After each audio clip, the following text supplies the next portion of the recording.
Sevirikse dert olmalıdır, bu hayatın en normalıdır. Gel koyma ki her yanı dağıdım ben.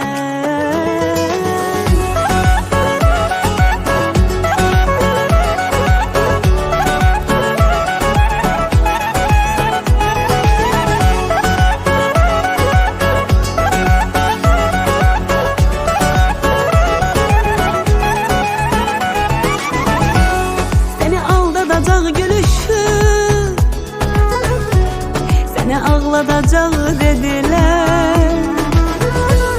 Sen mənə hayatım deyende onlar hayatımı yediler. Delidir yüreğim, inanır neyleyim, hoş değilen her yalana. Onlar olsun istemedi, bizde bir alınar, bela olacak gözlemedi. Az kaldım, dünyanı dağıdım, daha ne kadar gözyaşı akıdım ben. Sevirikse dert olmalıdır, bu hayatın en normalıdır. Gel koyma ki her yanı dağıdım ben.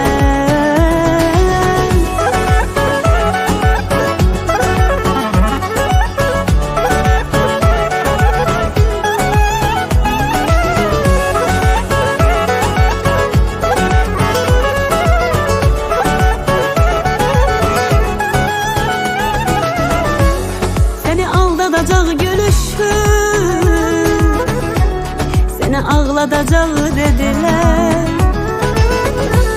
Sen mənə hayatım deyende onlar hayatımı yediler.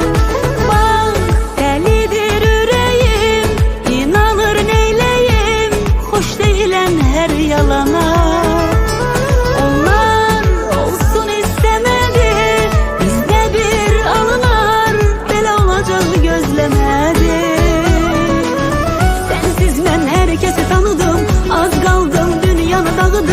Daha ne kadar gözyaşı akıdım ben.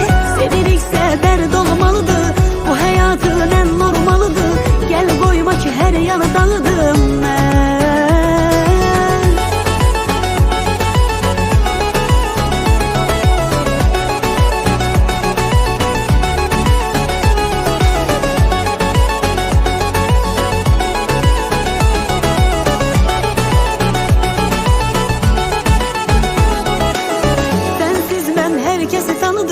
Az kaldım, dünyanı dağıdım, daha ne kadar gözyaşı akıdım ben.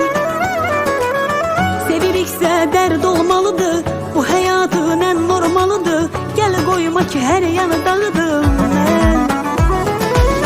Sensiz ben herkesi tanıdım, az kaldım, dünyanı dağıdım,